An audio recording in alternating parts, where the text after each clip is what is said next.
This Avalanche Safety Report is brought to you by Mountain TV. Learn more at mtn-tv.com. Hello, everyone. I'm Shannon Lukens with Mountain TV, and it's our last big Avalanche broadcast with Brian Lazars from Colorado Avalanche Information Center. Brian, think it's been a good winter? I know you got a good report for us, but how's it been going for you? Good? Oh, it's been a hit or miss winter. Every season has a slightly different flavor to it. And this one was, kind of pretty long dry periods punctuated by some pretty potent storms. But we did get some good riding conditions throughout the season. The recent heat has really taken a toll on our snowpack. So here's our last snapshot of the season here.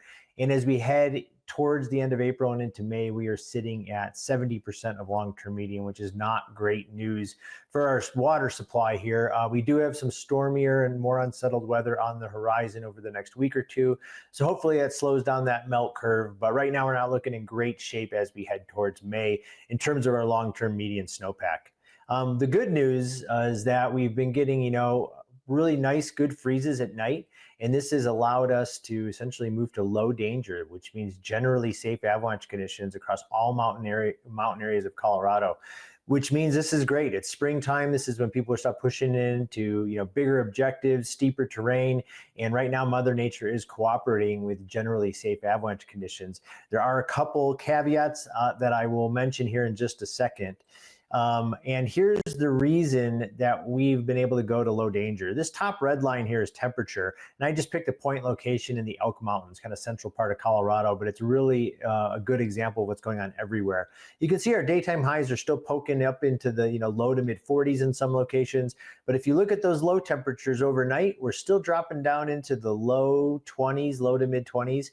And you can see in this bottom panel the amount of cloud cover. And you can see that overnight we're getting a lot of clear skies with not a lot of cloud cover. This is allowing for really good freezes, which has eliminated most of the threat from larger loose wet avalanches. Doesn't mean you can't get small loose wet avalanches in the afternoon, but right now most of those are nuisance slides unless you're in very steep consequential terrain.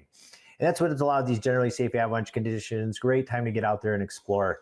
However, we do want to point out, you can't just turn your brain off because we're in a good melt freeze cycle. This is an example from Buffalo Mountain, just outside of Silverthorne, and it does show that even a small avalanche can be quite dangerous if you are in continually steep plunging terrain.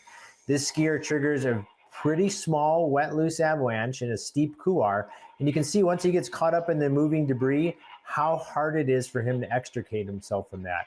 You can look down the slope here, and if this was a little bit steeper and he wasn't able to dig himself into the bed surface, how easy it could be to get washed into rocks or hit other obstacles. These are the kinds of small slides which can lead to traumatic injury or worse. Here's another example of a small avalanche on Grizzly Peak near Loveland Pass, which caught a skier, washed him down this very steep terrain into those rocky cliffs.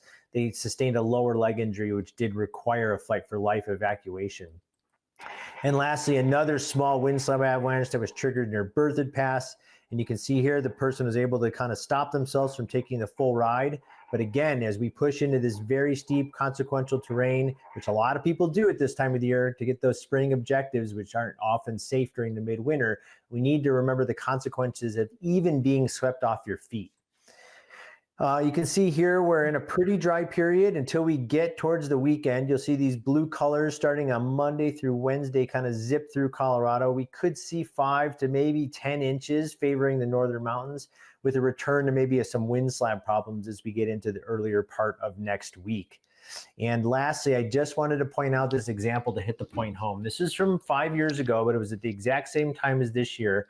This was in the Gore Range, where a skier was caught in a very small wind slab avalanche right up near the ridgeline. Not nearly enough to bury him, but it did sweep him off his feet and washed him down this very rocky couloir. And unfortunately, this person did not survive their injuries. So this is the message. The main headline is most slopes are safe for recreating. It's a great time to go out there and have fun. Mother Nature is cooperating with generally safe avalanche conditions as people want to test out those bigger objectives. The very important caveat is you need to consider the consequences of being swept off your feet in very steep consequential terrain like what we're showing in this last photo.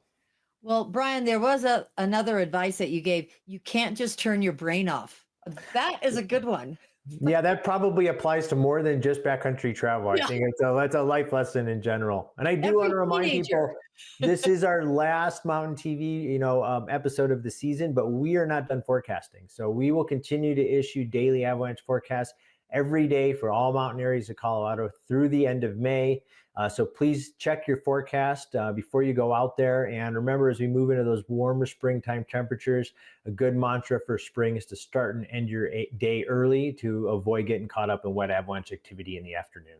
Well, thank you so much, Brian, for all your reports all year from Colorado Avalanche Information Center. And you want to tell us the website again? colorado.gov/avalanche. Thank you. Thanks. We'll see you next season.